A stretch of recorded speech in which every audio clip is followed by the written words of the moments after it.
In my experience, it's almost always unsettling to get a knock on your door at 2 a.m. If you're giving the nocturnal life a go, and thus still awake, it's a near-definite heart attack. If you're a normal damn human being and asleep at that ungodly hour, it's far worse. There's something to say about waking up suddenly. That unsure haze clouding all of your thoughts, the fierce pounding of your heart in your ears. It's like you can't breathe, if only for a moment. And then it all comes back to you like a splash of cold water. All your faculties restored just enough to realize that some asshole wants your attention at 2 a.m. How do you respond to that? In my estimation, there are 3 ways to go. There's worry, that doubt whispering in your ear, sharing all the darkest things your brain could conjure, the thoughts you're desperately trying to suppress. Then there's curiosity. I wonder who could be at my door at this hour. That's gotta be a story. I envy those people. They live in a wonderful little world. Or there's door number 3, my door. The door being pounded on at 2 a.m. when I have work in 7 hours and desperately needed all the precious REM sleep I could get. That option is what I like to call anger. I fumbled in the dark as soon as I could remember the who, what, and where of my life in that moment. I groped at my bedside lamp, stumbling blindly until at last it came into contact with the switch. I turned the small mechanism and expected light to fill the room, at least a little. Nothing. Just the same omnipresent darkness consuming everything around me. Just darkness and the heavy knocks. I'm coming! Whoever was banging at my door was clearly not appeased or simply couldn't hear me over their own unending display of assholishness. With no lamp to light my way, I turned to find my cell phone. The room was darker than usual. And then I realized, no glow from my clock or the lights of my router. No power. It figures. My hand found its desired goal and I lifted my cell phone up. That's when I discovered the time, struggling to read it through squinted and pained eyes that were still acclimating to the dark. I used the phone's flashlight to guide my way and grabbed a nearby shirt I had draped over my couch. I couldn't find any pants, but that wasn't my fault at this point. I resolved that whoever was pounding on my door didn't want to see my boxers. That was their problem. By the time I crossed to the other end of my studio apartment and got to the door, the knocking had only intensified. It sounded panicked. Those other choices, the worry and the doubt, they started trying to intrude on me. But I was so damn angry at being woken up, I didn't care. I unbolted the door and threw it open hastily, stepping out of its path and inserting myself into the doorway. What the fuck do you want? My shout may have been even louder than the knocking had been. I wanted it to be. If my neighbors heard, and how couldn't they have heard all of this, I could imagine them cheering at my anger. I was solving the annoying problem. Well, my other neighbor would. Sarah, the girl that lived across from me in 406, probably wouldn't be cheering. She looked far too scared. As soon as my yelling stopped, she rushed past me into my apartment. I turned to see where she'd gone, my light briefly shining on the open doorway across from me in the pitch-black hallway. My phone's light arced wide, turning back into my own room in a desperate search to find my neighbor and intruder. I heard a thud and turned the light toward it. Sarah had rushed to the opposite wall, right near my desk, and pulled herself into a fetal position, staring down at the floor. I wasn't sure what to do or what was going on, so I slowly crossed the small room that stood between us. In the light, her eyes darted all around the room, like they were following an impossibly fast creature dashing all around in the darkness. The manic nature of her behavior was what finally calmed my anger. She was wearing loose pajamas and her hair was down, something I rarely saw. She had clearly either been in bed or was about to be. Something changed that. Something had gone wrong, either with her or to her, which left me with choices A and B depending. Worry or curiosity. A bit of both at once, sitting in limbo until I could get more information. Sarah, are you okay? I was maybe 7 or 8 feet from the girl, and I didn't want to get closer until I had answers. She and I had a fairly friendly rapport since we got home around the same time from work each day. The apartment building was an old rundown relic, and many of the apartments inside were currently empty. On the 4th floor, there was only the 2 of us and the man in 401, who kept mostly to himself. That tended to inspire camaraderie. She had taken to calling us elevator buddies, the kind of light and baseless relationship you can form with an acquaintance that leads you to forget that you don't know anything about the person standing beside you. Or curled up on your floor, as the case may be. My voice seemed to reach her, and her eyes focused in my direction. With my light in her face, she likely couldn't see me. Her squinted stare tried desperately to do so, though. She reached her hand out toward me limply, her fingers dancing on the air between us. Tears began sliding down her face in a slow but deliberate stride, but it seemed like she had barely noticed. Instead, her lips, forming into a small smile, helped her weakly push the words, "Elevator, buddy?" from her lungs. I wanted to be safe and ensure that she wasn't dangerous, but there was something in me that couldn't help but close the remainder of the distance and grab at her hand, trying to give her some form of comfort. I tried to rationalize, noting that it didn't appear as if she had any weapons on her and that I had a good 10 years and 75 pounds on her in case she tried something crazy. But it wasn't rational, technically. It was emotional. A distressed girl was in front of me, and I wasn't strong enough to not do something about it. She pulled my hand close and held it against her cheek as the quiet crying turned to sobbing. My fingers were drenched in salt and water, but I didn't move them.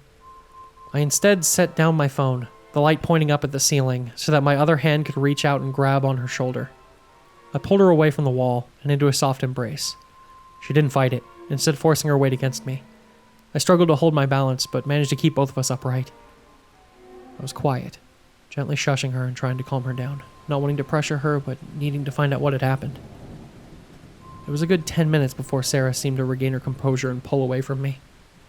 The younger girl looked up at me in the dim light provided by the phone's flashlight, and finally claimed what was left of herself. She sighed deeply and put her face into her hands. "I'm so sorry." My hand rubbed gently on her shoulder, trying to be a comforting presence. "Hey, it's okay. What happened? Do you need me to call someone?" Sarah shook her head and seemed to force herself to face me again. She was back to normal, but her eyes wouldn't quite settle on me, darting around in the dark behind me still, searching for something. I cocked my head slightly by reflex, which fully brought her focus back to me. I shouldn't have bothered you. I was just being stupid. So stupid, so stupid. "Hey," I said. "Whatever happened, you seemed really shaken up. Talk to me, please."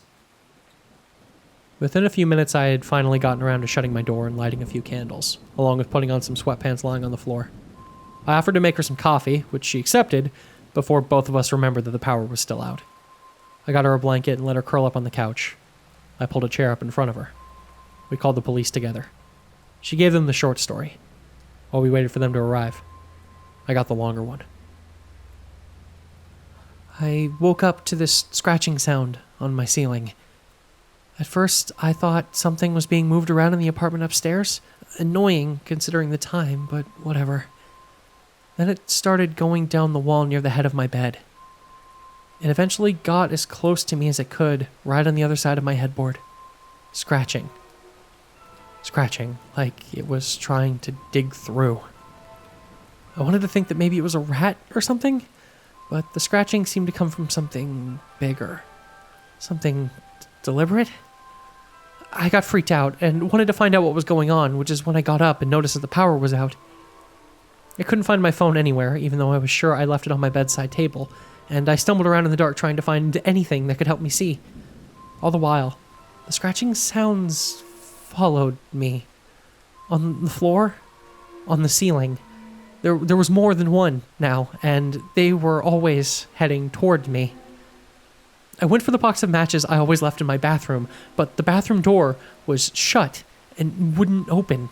I knew I hadn't shut that door, and it could only lock from inside.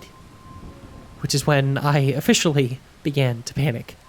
I didn't even think about the scratching sounds anymore because I knew that someone had to be in my apartment. I tried running towards the door, knowing that there should have been a clear path, but on the way, I tripped and fell over something. I reached out to find what I'd tripped on, but there wasn't anything there. It was just an empty space.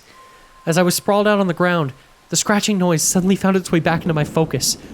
It was coming from in front of me, between me and the only way out.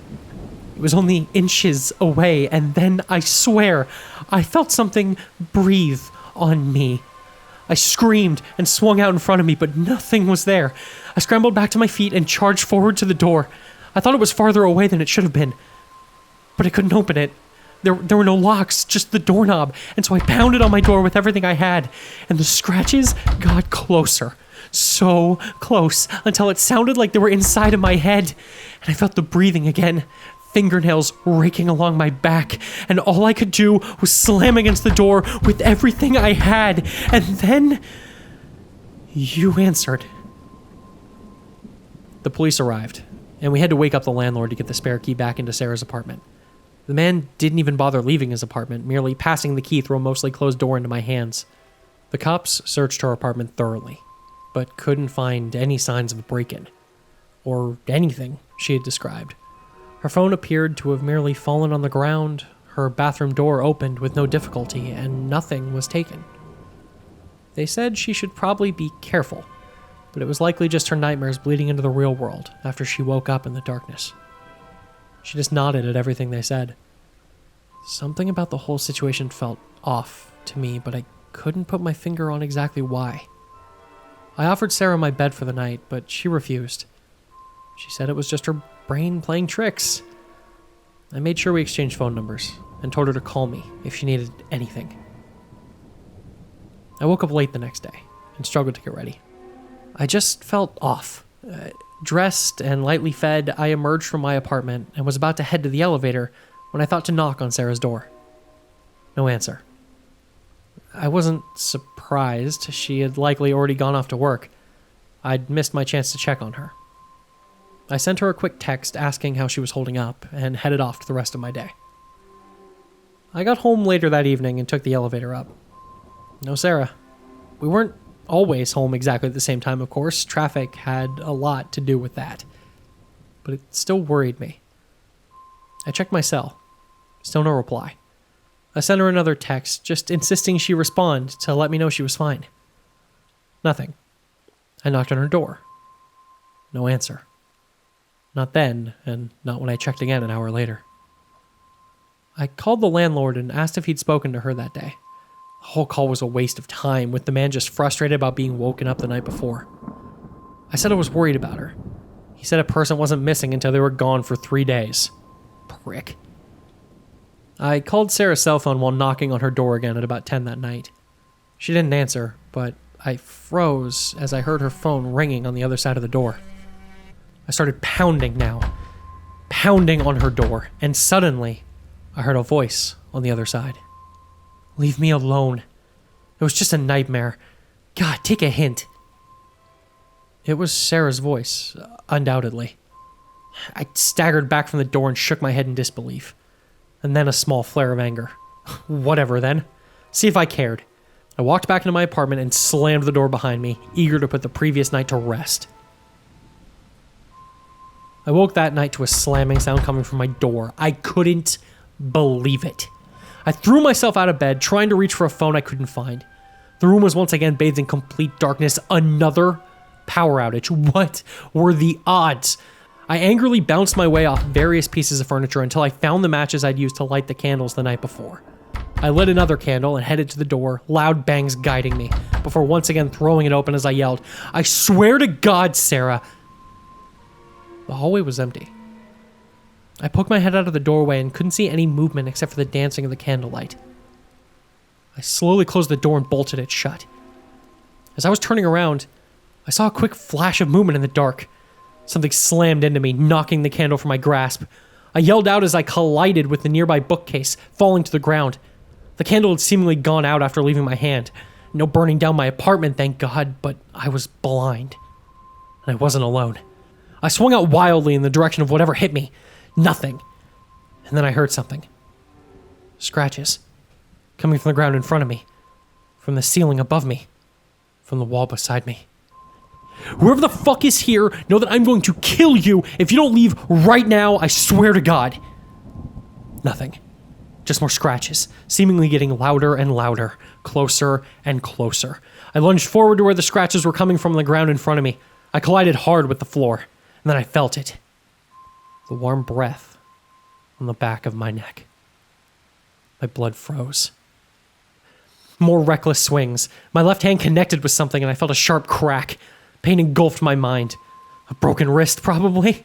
I pushed past it, endorphins raging, and reached out with my right hand to see what I'd touched. My couch. I swore lightly under my breath. And then I heard the soft sound of air being displaced from the couch cushions. Something was on my couch. You know, elevator buddy, you should be careful what you do in the dark. You might hurt yourself. I threw myself backwards away from the voice. Sarah's voice, but not. It sounded hollow, empty, dead. It had been coming from the couch, and then it was right next to me. We wouldn't want that. This time it wasn't Sarah. It was my landlord? None of this made any sense. I screamed out, swinging again towards the voice, but nothing was there. Just the sound of scratching all around me. Above me, behind me, in front of me, scratching louder and louder. Screaming is pointless. Struggle is pointless. We're all around you. You're inside us. That voice was familiar. Like a poor imitation of something I recognized but couldn't place. I kept screaming and felt the tears stream down my face.